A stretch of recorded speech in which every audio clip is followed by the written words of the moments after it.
Good morning and welcome back. This is the second video lecture on the shear strength of soils.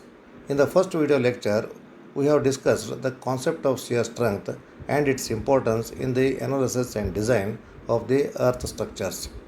Today, I am going to discuss another important concept in soil engineering. This is known as effective stress concept.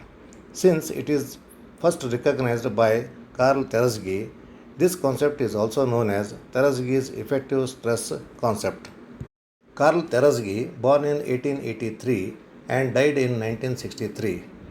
He was an Austrian mechanical engineer, geotechnical engineer, and a geologist.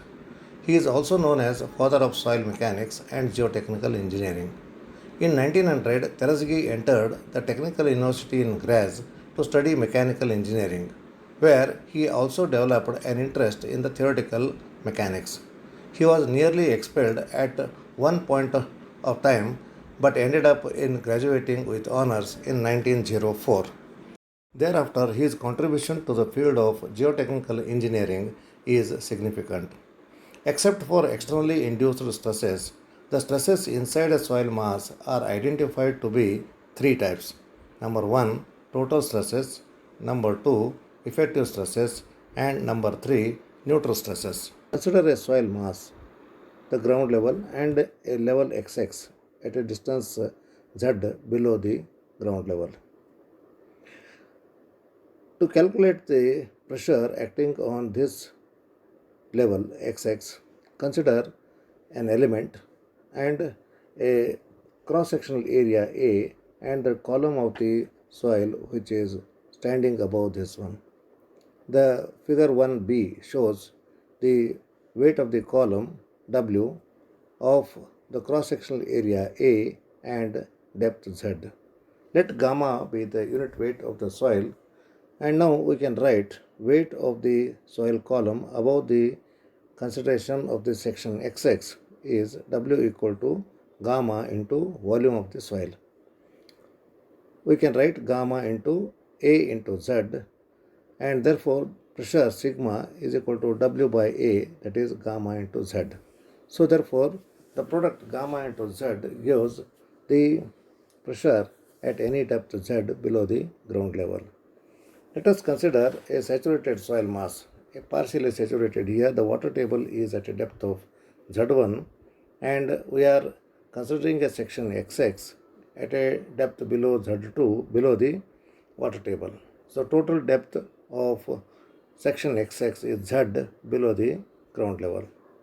Similarly, similar to the previous consideration, let us consider a unit cross-sectional area A and the soil column of column cross-sectional area A. Now it has got two parts. The upper part is Z1, depth Z1, lower part is depth Z2. Let the unit weights be gamma 1 and gamma 2. Therefore, you can calculate the weight W1 and W2 of the two parts. Now we can write W equal to W1 plus W2. Therefore, W is equal to W1 is gamma 1 area into Z1 plus gamma 2 A into Z2. So after simplification, we can write, taking A outside, gamma 1 Z1 plus gamma 2 Z2. Therefore, pressure sigma is equal to W by A, or gamma, that is equal to gamma 1 Z1 plus gamma 2 Z2. This is a general equation to calculate the pressure at any depth below the ground level. Now, gamma 1, that is the unit weight of the soil above the water table, may be equal to the bulk unit weight or the dry unit weight depending upon the moisture content.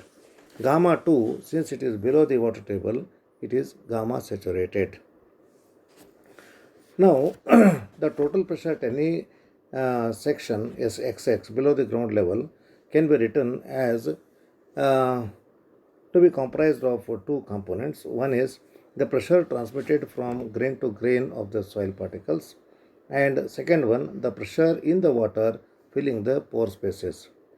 The pressure transmitted from grain to grain of the soil particles is termed as sigma dash, or the effective stress, and the pressure in the water filling the pore spaces is represented by letter U, which is called as the hydrostatic pressure, or now the pressure in the water filling the pore spaces, that is the neutral pressure.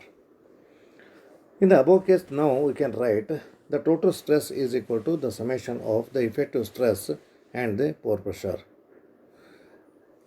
Now U can be written as, that is the, if a neutral pressure U can be written as the product of gamma W into Z2. That is the, if you insert a piezometer at section ZZ, the water in the piezometer will rise to a height equal to Z2.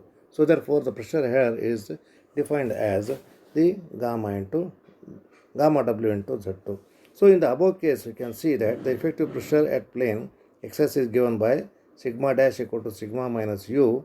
Substituting for sigma and U, we can now deduce here, you can see that we can write sigma dash is equal to gamma 1 Z1 plus gamma dash Z2.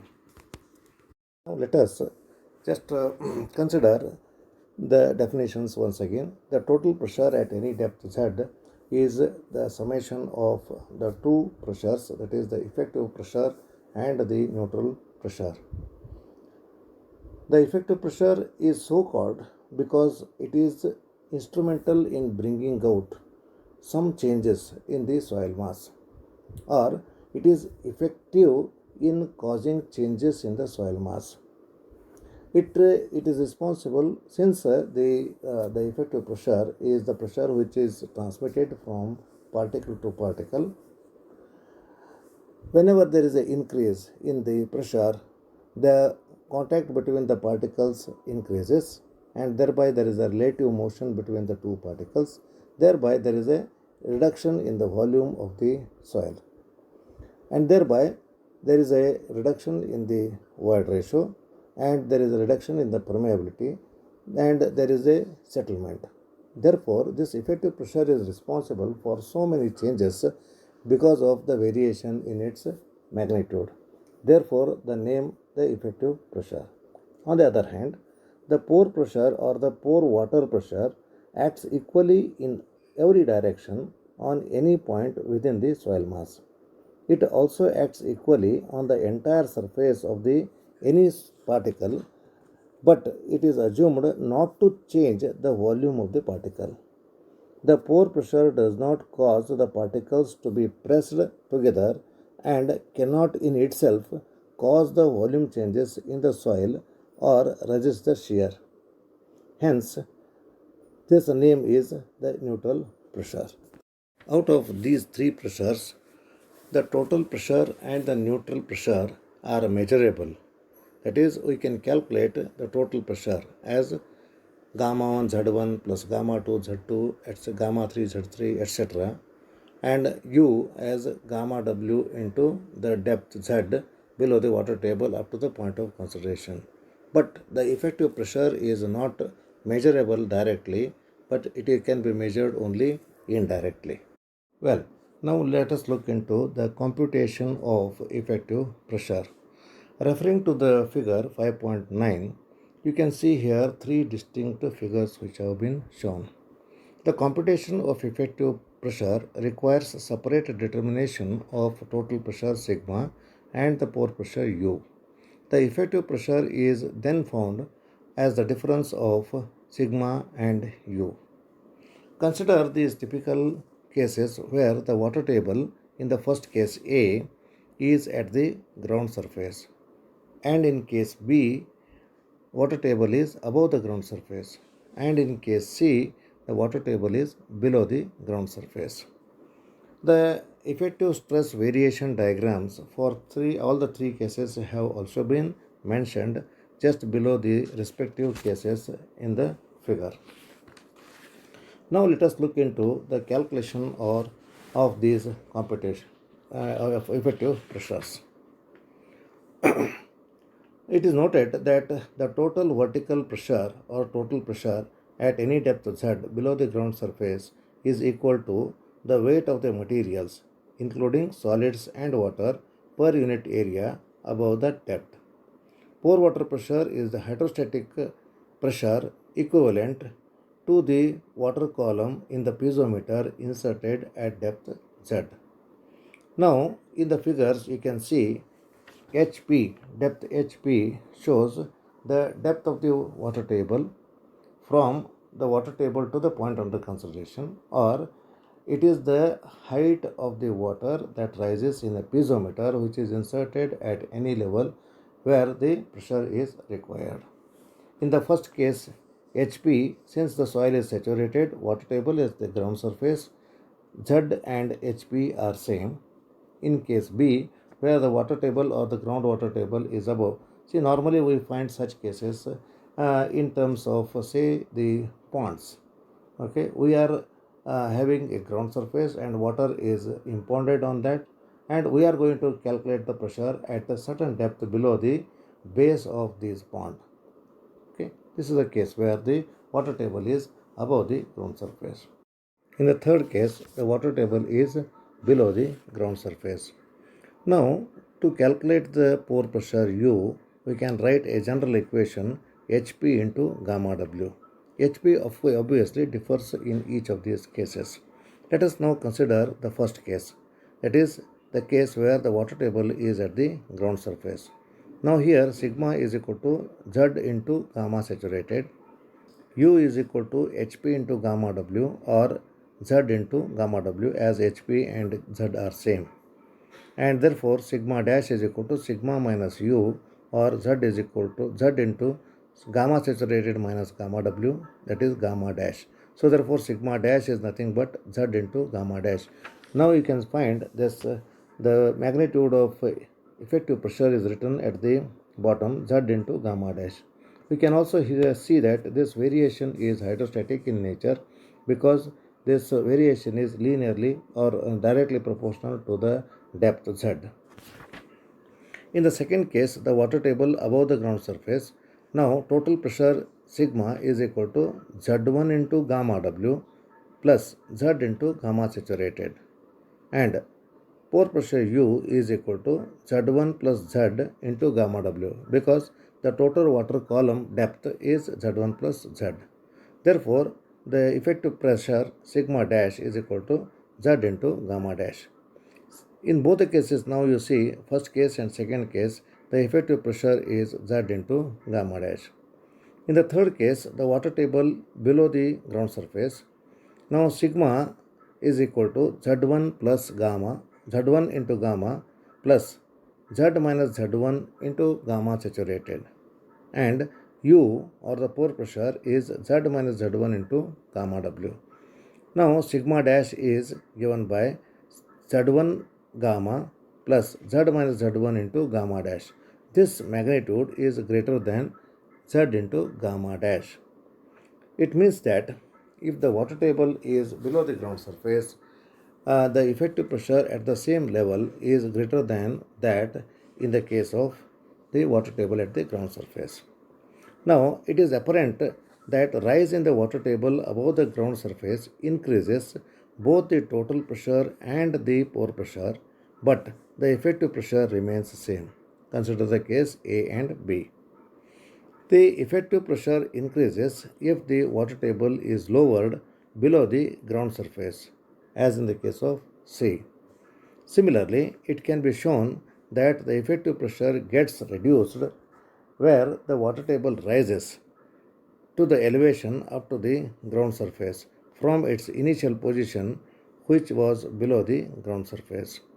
Therefore, we can conclude here that as long as the water table is below the ground surface, the lowering of the groundwater surface causes an increase in the effective stress at any depth below this one, and increase in the water table will reduce the effective pressure. So therefore, the effective pressure variation directly depends upon the variation in the water table below the ground surface. Now let us take one problem to illustrate the calculations of the various stresses. The problem number 1. A 5-meter thick layer of saturated clay is overlain by a sand 4 meter deep. The water table is 3 meter below the ground surface. The saturated unit weight of the clay and the sand are 22 kN per meter cube and 20 kN per meter cube respectively. The unit weight of the soil above the water table is 17 kN per meter cube. Find the total and effective pressures at salient points and draw the pressure distribution diagram. The second part of the problem says, what will be the effective pressure at the middle of the clay layer if the water table rises to the ground surface? Now let us transform this problem into the figure first. Now we should understand here, I have drawn the correct figure, but try to understand here. There are two layers. One is sand layer, which is 4 meter thick. Another is clay layer, 5 meter thick. In the problem it is stated that 5 meter thick clay layer is overlain by 4 meter thick sand. There is other way of expressing it. It is 4 meter sand layer is underlain by a 5 meter thick clay layer. So therefore, see, the wordings has to be clearly followed. Whether what layer is underlain or overlain by other layer. So therefore, to understand this, the words underlain and overlain, let us again look into this. Now in the problem, clay layer is overlain by sand. So therefore, sand layer is above and clay layer is below. The other way of expressing the same problem is that a sand layer is underlain by clay. So therefore, now in that case, sand layer is above, clay layer is below. The same problem can be expressed in two different ways. So we should correctly understand and draw a corresponding figure so that the further calculations are all correct. Now it is also shown here that the water table now presently is 3 meters below the ground level, and in the second part of the problem this will rise to the ground surface. So taking the first case, let us go ahead with the calculation of various pressures. Here we can see that the soil strata is shown and the three different stress distribution diagrams are shown. So you can see total stress distribution diagram, neutral stress distribution diagram and effective stress distribution diagram along with the soil strata. For the ease of calculation, we have identified the various salient layers as A, B, C, D, E. D layer corresponds to mid clay layer, C layer corresponds to top clay layer, E corresponds to bottom clay layer, and B corresponds to the water table layer. Okay, now let us see the calculations. The water table is at 3 meters depth from the ground level. At the level A, that is on the top ground level, the total pressure is 0, neutral pressure is 0 and effective pressure is 0, because this is a starting point and there is no water table or there is no soil lying above this particular layer. Coming to the second salient layer, that is at level B. Now water table starts from here, okay, but it is at 3 meter below the ground level. This layer is 3 meter below the ground level. So total pressure here at B, that is sigma B, is equal to gamma 1 Z1. So unit weight in this zone is 17 kilonewton per meter cube and depth of this zone is 3 meters. So 17 into 3 is 51 kilonewton per meter square. And neutral pressure is calculated as the pressure due to water which is lying above this layer. So therefore water level is starting from this level. So therefore UB, there is no water depth above this level. So therefore UB is equal to 0. Therefore effective pressure is sigma dash P equal to sigma B minus UB, that is 51 minus 0 is 51 kilonewton per meter square. Third layer is top of the clay layer, that is at level C. This is 4 meter depth from the ground level. Now total pressure at C level is sigma C is equal to gamma 1 Z1, gamma 2 Z2. Here I have identified the entire 4 meter is the sand layer, but 3 meter is above the ground level, groundwater table, and 1 meter is below this. And the density below the water table is gamma saturated, and above that one is whatever is given, that is 17. So now in this case, above the water table unit weight is 17 and below the water table in the sand layer the unit weight is 20. So therefore at C, sigma C is equal to gamma 1 Z1 plus gamma 2 Z2, that is 17 into 3 plus 20 into 1, that is 71 kilonewton per meter square. Neutral pressure, now from sea level onwards, the water table is 1 meter above. So ZW, that is the depth of the water level, is 1 meter. So pressure due to the water UC is gamma W into ZW, that is 9.81 into 1, that is 9.81 kilonewton per meter square. So the effective pressure at C is sigma dash C is equal to sigma C minus UC, that is 71 minus 9.81, it is 61.19 kilonewton per meter square. Now at the bottom of the clay layer, that is at E layer, it is 9 meter depth below the ground level, that is 4 meter sand and 5 meter clay. Now sand has got two zones. One is above water table, another is whose above water table the unit weight is 17. Below water table up to the clay layer is unit weight is 20, and below the clay layer, in the clay layer, it is 22. So therefore, taking this in mind, we can write the total pressure here. Sigma E is gamma 1 Z1 plus gamma 2 Z2 plus gamma 3 Z3. So gamma 1 Z1 corresponding to the sand above the water level, that is 17 into 3. Gamma 2 Z2 is the sand layer from water table to the top of the clay layer, that is 20 into 1. And the third one is the clay layer, that is 22 into 5. So therefore it is 181 kilonewton per meter square. And neutral pressure at E, UE is gamma W into ZW. Now ZW is the depth of the water from E to the water table. So 5 meters of clay plus 1 meter in sand, so it is totally 6 meters. So effective pressure at E is sigma dash E equal to 181 minus 58.86, that is 101.47. So these values are written against each of their magnitudes. You can see here the total stress is 0, 51, 71, 181. All are linear lines. And then in the neutral stress, from A to B there is no neutral stress. So therefore the line is vertical and it starts linearly hydrostatic pressure from B to E. So at C it is 9.81 and at E it is 58.86. And the third diagram, effective stress diagram, is nothing but the total stress minus neutral stress is equal to the effective stress. So at any level you can see at A 0 minus 0 is 0, at B 51 minus 0 is 51, at C 71 minus 9.81 is 61.19, and at E is 181 minus 58.86 is equal to 101.47. Understanding this, let us move to the second part of this. In the second part, it is asked, now if the water table rises to the ground surface, then what is the change in the effective stress at the middle clay layer? So none of these layers are considered here. Now we have to take the middle clay layer. Mid of the clay layer is corresponding to D layer. Now let us do the separate calculations for this. Now for water at 3 meter depth from ground level, that is the first case. Let us calculate what is the effective pressure at the mid clay layer first with the groundwater table at 3 meter below depth. Now total pressure is gamma 1 Z1 plus gamma 2 Z2 plus gamma 3 Z3. So it is above water table 17 into 3. Water table to top of the clay layer 20 into 1.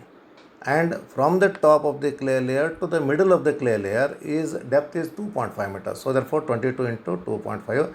Total pressure is 126 kilonewton per meter square. Whereas neutral pressure is gamma W into ZW.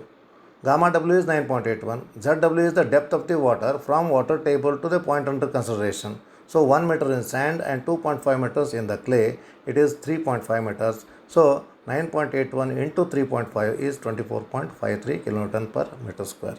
Then effective pressure sigma dash D is sigma D minus UD. So therefore it is 126 minus 24.53 is 101.47 kilonewton per meter square. Now this is the value of the effective pressure when the water table is at 3 meter below the ground level. Now the second part comes. Here the water table rises to the ground surface. So therefore total pressure at the middle clay layer sigma D is equal to gamma 1 Z1 plus gamma 2 Z2. I have written only two terms here because the sand is fully saturated. Water table is at the ground surface. And sand is fully saturated. Its saturated unit weight is 20 kilonewton per meter cube. And secondly, clay layer from the top of the clay layer to the middle clay layer is 2.5 meters. So unit weight is 22. So the total pressure at D or mid clay layer is 20 into 4 plus 22 into 2.5 is 135 kilonewton per meter square. Now neutral pressure is from ground level to the middle clay layer is the depth of the water. So therefore ZW is 4 plus 2.5, 6.5. Therefore neutral pressure UD is 9.81 into 6.5, that is 63.77 kilonewton per meter square. Now the effective stress is therefore is equal to 135 minus 63.77 is 71.23 kilonewton per meter square. Therefore, due to increase in the water table, the effective pressure at mid clay layer decreases. The decrease in the effective stress is 101.47, that is for the water table at 3 meter depth, and minus 71.23, that is the effective stress because at the water table rising to ground level. So the change in the effective stress is 30.24 kilonewton per meter square. This means that this clay layer undergoes a decrease in the effective stress by an amount equal to 30.24 kilonewton per meter square because of rise in the water table. This problem may also be a reversible one. Initially the water table may be given at the ground surface and you may be asked to calculate what is the change in the effective stress at the middle clay layer if the water table is reduced to 3 meters from the ground level. So the calculations remain same. The approach is second part first and first part second, and you can try with some other similar problems on the same basis. Thank you.